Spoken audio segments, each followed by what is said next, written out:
All right, I just got back from a trip to Cairo, Egypt. And while I was there, I visited a place called the City of Garbage. And yes, it is really a city of garbage. And while I was there, I had this epiphany that I just have to share with you. So let me show you some of these videos that I took while I went to the City of Garbage. As you can see from this spot, this is overlooking the City of Garbage, and these people actually live here. Now, what this is in Cairo, Egypt, they don't have a garbage collecting system. Poor people gather garbage and they bring it to the City of Garbage, and they actually get paid little bits for their garbage. And then the people in the City of Garbage separate the garbage and they sell it to different people for the plastics and turn in this and that. And they feed the food to the pigs and animals. It's a very efficient system, but nonetheless, these people actually live in the City of Garbage. They're abandoned apartment buildings. They live there for free, and they think it's a great deal. It's all they know. So as I was going through this City of Garbage, this was my epiphany. Many American cities are spiritual cities of garbage. So as I was looking at how this was a city of garbage, I couldn't help but think to myself, is this how God looks at our cities in America spiritually?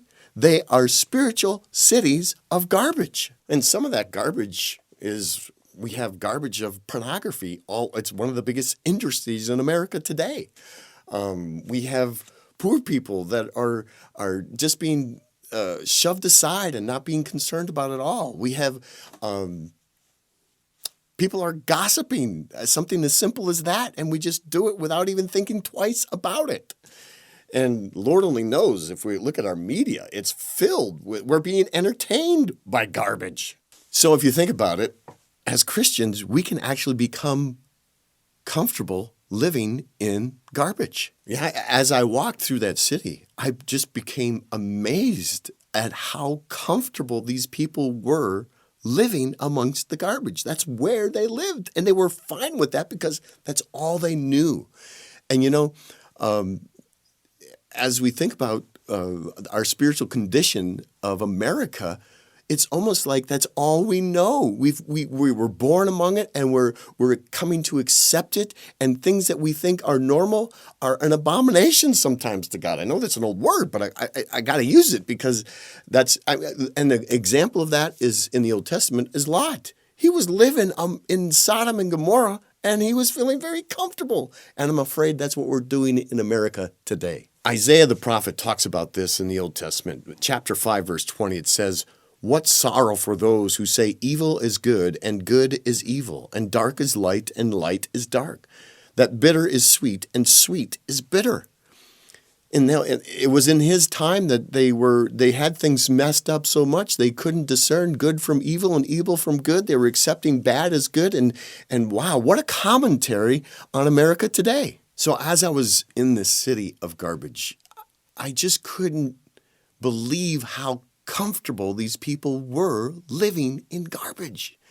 Now, Jesus did say we need to be in the world, but not of the world. So the garbage is always going to be around us, but let's not be comfortable in it. We need to be in the world, but not of it. Let's expose the garbage in our cities, in our personal lives, in our families, and not be comfortable in it. Okay, so here's the challenge. Identify the garbage in your own city, family, or personal life. So, for example, has this happened in our society? What's an example of that? Well, for instance, I just heard somebody that came back from their Christmas break. I have a high school teacher friend.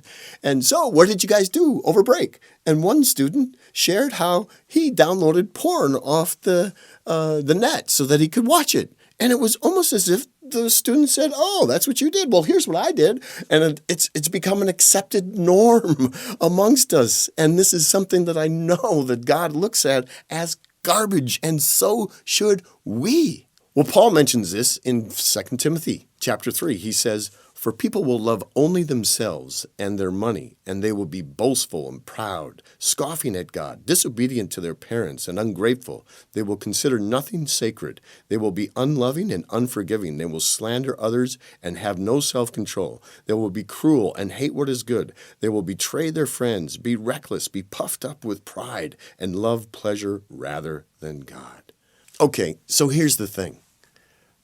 We are in cities of garbages, and we always will be. But let's not be comfortable in the garbage. Let's ask God to reveal the garbage that's in our life and help us to get rid of it for His glory. I mean, these people in this city, they die young. There's a lot of disease. It's not good. Let's agree with God on this and say, God, deliver me from the garbage in my life.